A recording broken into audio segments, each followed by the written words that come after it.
Ok, olha, agora a gente vai falar então, temos mais uma entrevista. O assunto agora é saúde. Um estudo da Universidade de São Paulo mostrou que a melatonina, um hormônio responsável pela regulação do sono, pode ser uma barreira contra a Covid-19. Quem vai explicar tudo sobre essa pesquisa é a professora de Biociência da USP, Regina Pelkman Marcus. Bom dia, professora Regina. Esse estudo pode ser aí uma esperança, então, e um aliado na luta contra o novo coronavírus? Conta um pouquinho pra gente. Bom dia, que pena não ver o seu rosto. Sim, pode. E, na realidade, o que nós fizemos foi algo assim um pouco antes de se usar melatonina ou qualquer outro derivado de melatonina.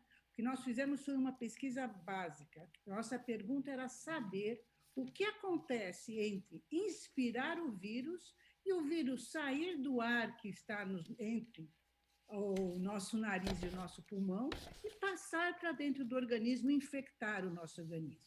É esse momento do início do, talvez, Big Bang, da hora que começa. Existem células que ficam aí vigilando o que entra pelo ar inspirado, e essas células, independente de qualquer coisa de melatonina de sono, nós sabemos que ela produz melatonina. Isso foi um trabalho do nosso laboratório, que foi publicado a partir de 2013, a última publicação foi em abril de 2020. Com a Covid, nós queríamos saber se isso era importante para deter o vírus, fizemos um índice gênico, aplicamos em genomas disponíveis de muitas pessoas saudáveis, e a nossa descoberta foi que quando esse índice indica que o pulmão produz melatonina, nada a ver com o sono, o pulmão produz melatonina, as proteínas que são portas para os vírus entrarem no nosso organismo não aparecem. Então quer dizer que nessas circunstâncias eu posso imaginar que aí estão aquelas pessoas que pegam o vírus, que têm PCR positivo, mas não têm sintomas ou têm sintomas muito fracos.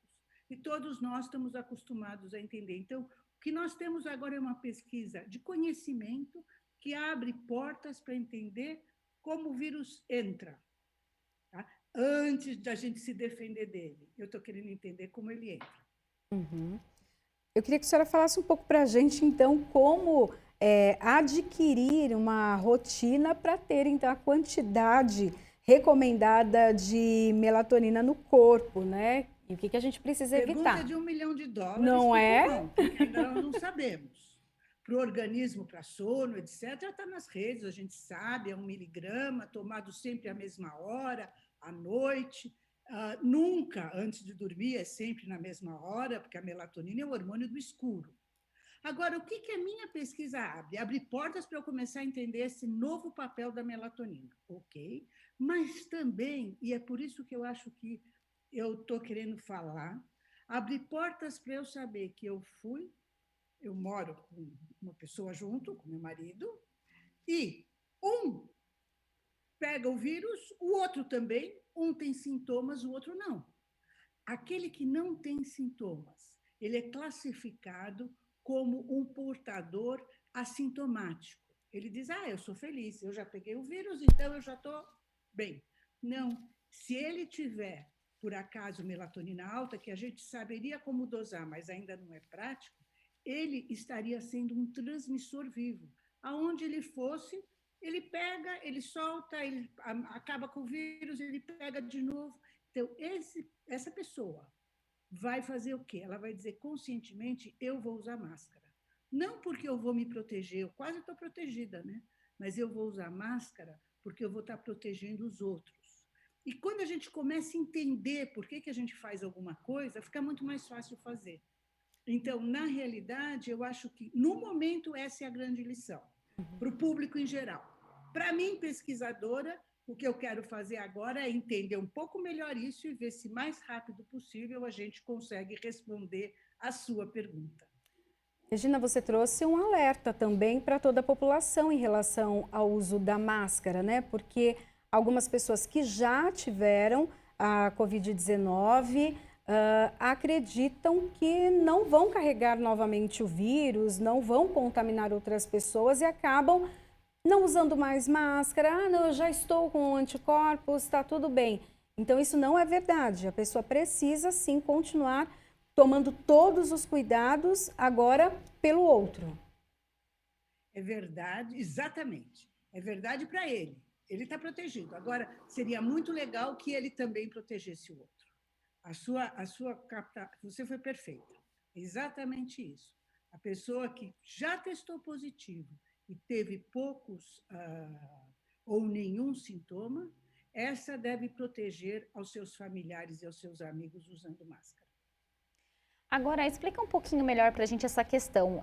A melatonina, então, ela pode se tornar um combatente ao coronavírus ou ela apenas evita o contágio? Veja, a melatonina que vai ser produzida no pulmão, se eu for detalhar um pouco o que a gente viu, é que nós trabalhamos com um índice que estima que existem enzimas no pulmão dessas pessoas e essas enzimas sintetizam melatonina lá. Então, e aí, quando isso acontece, o que nós também vimos é que outras proteínas que facilitam a entrada não só do coronavírus, mas de outros tipos de vírus, vão estar não expressas. Elas não vão ser expressas, elas não vão aparecer. Se eu pensar no exemplo da porta, é como dizer, eu tenho uma muralha, que é a membrana da célula, tá certo? Que não deixa as coisas entrarem tão fácil. Eu preciso de portas nessa muralha para admitir a entrada. Em inglês, os termos são exatamente esses. E aí o que acontece é que determinadas pessoas não produzem madeira, não produzem fechaduras, não produzem os elementos necessários para ter a porta. Então, não tem porta. Então, se não tem porta, o que o vírus faz? Passa por aquela muralha e cai fora. Esse é o conceito que nós conseguimos juntar. E por que nós conseguimos juntar isso? Eu acho que precisa ficar muito claro. Muita gente colaborou, mas também esse boom de ciência que teve no 2020, a quantidade de informação enorme que apareceu em 2020, é que permitiu que isso pudesse ser tudo transformado em perguntas diretas sobre que genes são expressos, que genes não são expressos. Mas eu sabia perguntar qual era o gene. Eu não usei um sistema de bioinformática aleatório, digamos assim. Eu usei um que eu não quis procurar qual é o gene que é mais expresso. Isso é normalmente como se trabalha com bioinformática. Eu quis perguntar, o gene X mais o gene Y mais o gene Z, 1, 2, 3, madeira, ferrolho, fechadura, chave, essas coisas estão lá, disponíveis? Então, se elas não estiverem, o vírus não pode entrar. Quer dizer, na realidade, foi um pouco isso. Eu ainda posso te falar mais uma coisa que eu acho que é muito importante. Esse vírus, ele é sofisticado, todos nós já sabemos, né? Então, chega lá aquela coroinha, ela gruda num lugar, aí vem alguém do humano e separa um pedacinho e vai lá e gruda no outro e abre a porta. Também existem proteínas que vão separar esse pedacinho. Aqui nós também encontramos que essas estão mais expressas. Então, quer dizer que a chave não é solta. Então, quer dizer que a gente tem vários pontos agora para dizer assim, será que se a gente olhar esses pontos, a gente vai poder colaborar com a melatonina? Ou será que se eu der melatonina exógena, se eu administrar a melatonina, eu posso ter um efeito? Eu abri portas para perguntas. É importante abrir portas? Eu acho que é básico. Eu acho que, na realidade, ciência é isso. Sem essa ciência que tem as perguntas na mão, as respostas não são encontradas. Sem um jornalista que sabe perguntar, a matéria não é construída. Então, depende da pergunta, a resposta que nós vamos ter. E agora eu abri oportunidades para fazer perguntas mais específicas. Regina, se você me permitir... claro, claro. Fique à vontade. Talvez você queira perguntar. Não, pode ficar à vontade. Uma coisa que eu queria deixar falar, e talvez não perder a oportunidade, é no sentido que isso tudo está acontecendo antes do sistema imunológico. Tá? Então, isso está acontecendo antes da gente formar os anticorpos. Agora, nós nunca sabemos ao certo se há algum escape ou não, se, em vez de entrar milhões de vírus, como as pessoas que ficam doentes, se entrar só 100 vírus, vamos dizer assim, o sistema imunológico também é ativado e, de repente, falha. Então, são duas coisas diferentes. Esse início do processo e a defesa que o nosso organismo pode fazer. Então, isso de forma alguma exclui a vacina. De forma alguma substitui a vacina. E de forma alguma pode ser dado antes do sujeito pegar o vírus. Porque se for dado antes do sujeito entrar em contato com o vírus, talvez o sistema seja, por excesso de informação, o sistema falhe. Então, a gente tem agora vários momentos. O momento de não deixar o vírus entrar, a máscara. O momento que a gente está trabalhando de conhecer se a pessoa tem defesa. E o terceiro momento, que é aquele que nós estamos habilitados a fazer e devemos começar a fazer, que é a vacinação. Regina, essa pesquisa é muito importante, principalmente porque a gente já vê uma mutação do vírus, né? Em outros países, aqui mesmo no Brasil já há também, ali no Amazonas, também a mutação, né, desse vírus. Entender, então, né, como as portas são abertas, como as ferramentas funcionam dentro, então, aí do organismo é essencial. Essas perguntas, então, vocês estão aprofundando. Fala um pouquinho, assim, dos próximos passos dessa pesquisa. Bom, deixa eu te... Assim, o nosso timing foi o seguinte, o nosso tempo, né, a nossa linha do tempo. Eu, na realidade, tinha esse trabalho todo alinhavado até novembro. Nós tivemos uma negativa de publicação com algumas sugestões. E saíram publicados em novembro alguns dados que acabaram fazendo com que eu conseguisse virar o trabalho e fazer o que está aí, achar as portas. Porque até novembro eu achava que devia ter portas, mas eu não conseguia localizar onde elas estavam. E saíram trabalhos mostrando como é que a gente poderia trabalhar com isso. Então, agora, em posse disso, a gente vai ter alguns passos. Eu acho que assim, o primeiro passo que nós temos que fazer agora, tudo que eu fiz foi com sujeitos normais, saudáveis, inclusive antes, material recolhido antes do corona, porque eu não queria nem ter mistura. Agora eu quero saber como está em casais ou pessoas que convivem no dia a dia e têm respostas opostas à invasão do vírus. Então, é muito comum, todo mundo já conhece, um casal ou família que moram juntos, pais com filhos, avós com netos, onde todo mundo pega o vírus, todo mundo é SARS-CoV positivo, mas o PCR positivo, né? Mas algumas dessas pessoas ficam doentes, muito doentes, pouco doentes, e outras não têm sintoma nenhum. Então, nós estamos procurando ver se a gente consegue ter esse material para agora sim, nesses pacientes ou nessas pessoas, avaliar como é esse índice de melatonina. Paralelamente, no meu laboratório, que não é um laboratório de virologia, a minha especialidade, você me identificou estranho, a minha especialidade é cronofarmacologia. Então, eu sou farmacologista, sou cronofarmacologista e trabalho no Instituto de Biociências da USP. Nós conseguimos agora, nesses últimos 3 meses, dosar melatonina em saliva aquecida, a 70 graus. O que significa que eu posso colocar num laboratório que não pode ter vírus atuante, porque não é um laboratório de alta segurança, mas no laboratório de alta segurança vão fornecer material. Então, como dosar, aonde dosar e como continuar avaliando a todos os processos, agora através, continuando com índice gênico, mas em pacientes. Então, são as 3 etapas primeiras. Tem isso? Confirma. Então, agora vamos saber se melatonina pode ser administrada por alguma outra via, pode atingir o pulmão e pode, então, ser usada para dosar o vírus e daí para frente. Não adianta administrar antes de dosar o vírus, porque isso a gente sabe que os receptores de melatonina são dessensibilizados, ela deixa de atuar, a melatonina é muito difícil de se manusear, porque ela tem todos os detalhes importantes em doses baixas. Então, eu acho que é isso que eu não sei se eu estou me estendendo muito. Não, mas a senhora está deixando bem claro para a gente, porque essa questão da pesquisa Não é uma linguagem que é fácil para a população entender, mas a senhora está trazendo aqui para a gente, a senhora está desenhando, e como é lindo poder saber de toda essa pesquisa e do desenvolvimento dela. Então, é isso que eu tenho feito agora entre 4 de janeiro e 10 de janeiro. Quer dizer, nós estamos andando rápido, entendeu?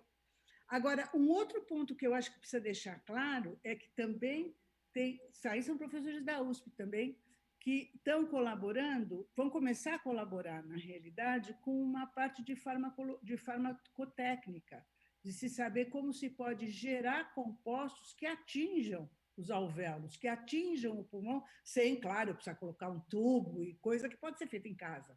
Uma coisa é você estar numa UTI, outra coisa é você estar no dia a dia, tá certo? E tem pessoas que têm capacitação técnica, que têm condições de ajudar. E nesse contexto desse trabalho, eu acho assim, o Pedro Fernandes, que é o primeiro autor do trabalho, a gente trabalha junto, ele foi meu doutorando, agora ele é docente do Instituto comigo, quer dizer, trabalhamos juntos, tá com a tá. O professor Helder Nakaya, que é o vice-diretor da Faculdade de Farmácia, de Ciências Farmacêuticas da USP, trabalha com bioinformática de forma assim excepcional. Ele também foi meu aluno lá atrás na Biociências. E o Helder, então, está ajudando a gente muito nessa parte. E o professor Marcos Bucherich, que é o atual diretor do Biociências, é botânico, vê que equipe interessante, né?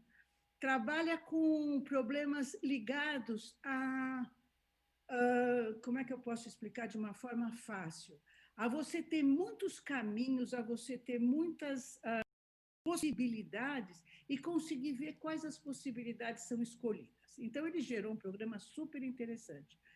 Se eu puder falar um pouquinho desse programa, por exemplo, quando ele é aplicado no trânsito de São Paulo, você consegue um pouco entender por que quando tem um congestionamento lá no Ibirapuera, no Puxa-Puxa, bem pertinho de vocês, lá do lado da Assembleia, sempre o Detran avisa que vai ter um congestionamento na Alvarenga, na saída da USP. Por que isso acontece, eles não sabem, mas por esse programa eles destrincham. Então, é uma forma de você entender vias. Fica fácil a gente imaginar, né? A nossa cidade tem vias principais, vias paralelas, ruelas, e tudo isso, às vezes, altera o trânsito de forma muito importante.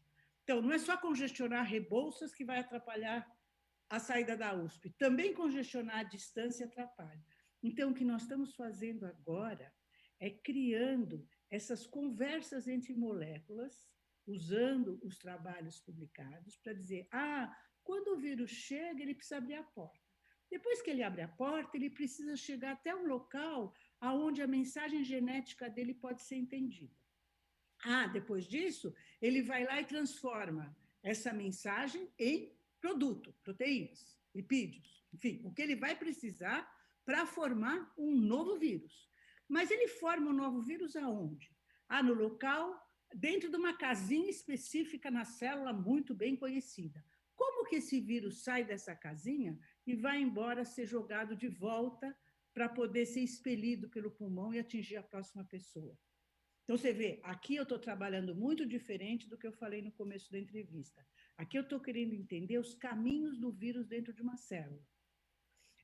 Ele entrou lá, se proliferou, como é que ele ativa o sistema imunológico? Isso tem muito trabalho. Então, eu posso pegar trabalhos que já têm com vírus ou vias que não têm, construir, então, uma cidade tipo São Paulo, assim, bem complexa, jogar na bioinformática e ver quem se comunica, quem não se comunica, para poder fazer o quê?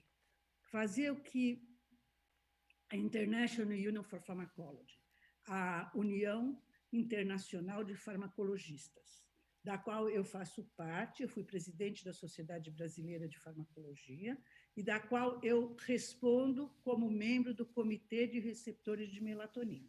Então, ali ficou muito claro que, em vez da gente dar um remédio específico, e às vezes ter muito efeito colateral, porque a dose é alta, se a gente der vários produtos que vão fazer com que essas vias sejam aquietadas, nós talvez possamos ter um resultado melhor.